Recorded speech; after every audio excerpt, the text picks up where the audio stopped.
Hi, this is Adam Gusso from Satan and Adam, and this lesson, I think what I'm going to do is I'm just going to play a bit of a tune. When I talk about how important it is for contemporary harmonica players to take the best that's been played in the past, not just on the harmonica, but on other instruments, on saxophone and piano, letting those influence you, but also trying to do something new. I'm going to give you an example of something that I think is a little bit different. It's very much in the direction of blues harmonica, but I also think it's contemporary.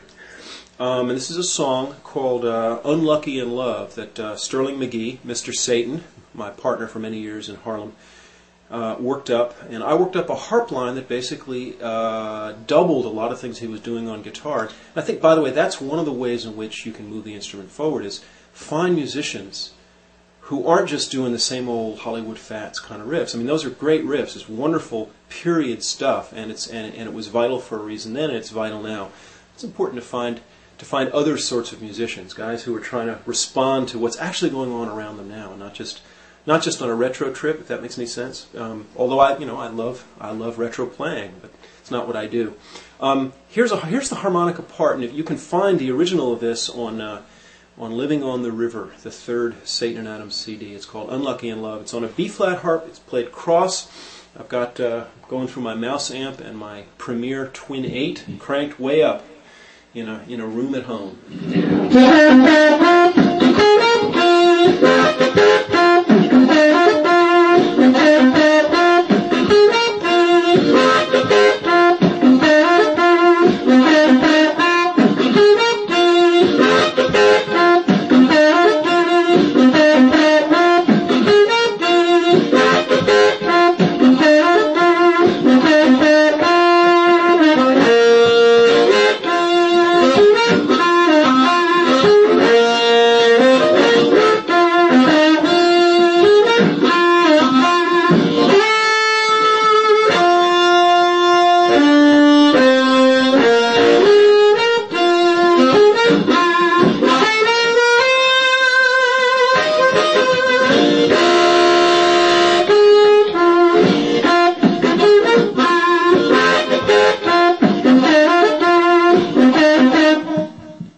So that's the riff. That's sort of taking it all the way through. Let me put down the mic. Let me just play it for you. I'm going to actually play it very slowly so that you can, at home, if you've got a B-flat harp, maybe you can get this.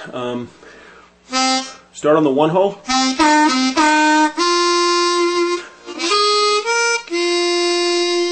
Now there's probably a lesson in just dealing with those notes that I did. So let me improvise a lesson right now. All right, what did I do? Well, first of all, in order to make the riff sound as good as I want it to sound, I've got to have that strong, clear one-hole draw that I talked about in an earlier lesson. I'm doing a bent 2 draw. And notice when I go from the 1 to the 2 draw bend back to the 1, I release all of that bending energy off the 2 when I go back down to the 1. If I don't, I'm bending the 1. That's why blues harmonica is devilishly hard to play. It's like skiing down a series of moguls, right? Very hard acceleration around the curves, and you've got to let off, you've got to push, you've got to do all those things. This is extreme skiing. We all know this, those of us who play the instrument. Now let me talk about that 3-hole draw. There's a whole lesson that I want to do on what I call the blue third. What are we doing with that 3-hole draw? Well, I'm going to give you this lesson next time around, I think, but what I'm doing is I'm bending it slightly. Harp players who've been there know what I'm talking about. You're taking a quarter tone off that 3-hole. Not, right? You're going to pull it down.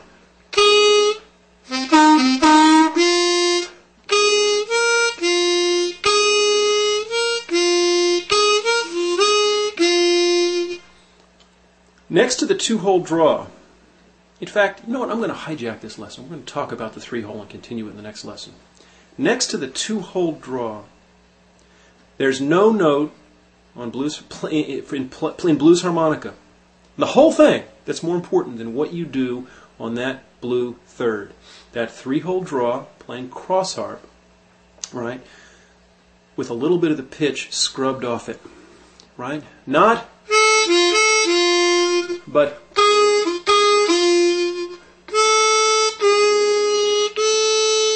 And there's a world of practice that it takes to be able to just pull it down to the right place. The misunderstanding, I think, that beginning and early intermediate players have is that somehow, in order to make a blue note, you simply bend the note. You bend the reed. Well, that's not true. You bend is a way of making the proper pitch, but the bend is not the pitch. And it's certainly easy on the three-hole draw to bend it down much too far to get what sounds like a really funky note, but it's not a pitch you can use. So it would be easy to go...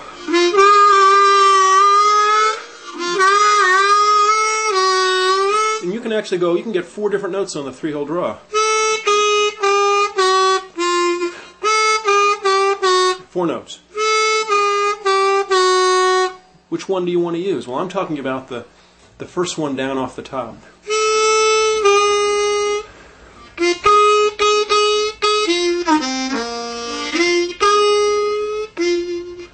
That spoon, that spoon, that spoonful.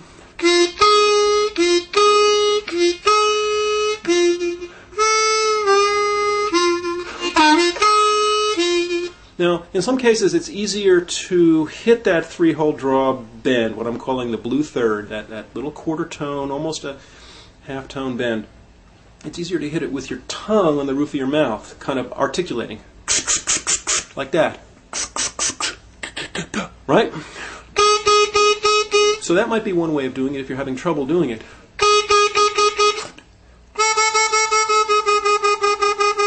Just do it with no bend, and then apply that bending energy a little bit as you're tonguing the thing.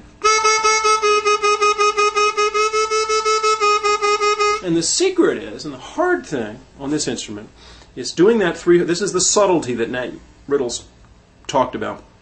It's being able to pull it down just enough, and then as you play harder, releasing a little of the bending energy, because the harder you're pulling air through, the less you need to change the shape of your mouth in order to get that bend. It's a constant sort of shifting little calculus of forces you're applying. So the more air you're pulling through, the more you get to let it up. It's a little bit like, here's a best example, is an airplane. When an airplane's traveling at high speed and it wants to go up or down, it just needs to trim slightly, right? And that'll make a huge difference. When it's a lot slower on landing approach, you can have those big flaps all the way down. Well, that's the way to think about it. That's actually an analogy that really does explain why. The faster the air is moving, the less you need to airfoil the surface, your tongue up against the roof of your mouth, in order to get that sound. And I can see that I'm out of time, so we're going to have to come back and talk about that blue third, and I'm going to do it in 3 different octaves next time around. See ya.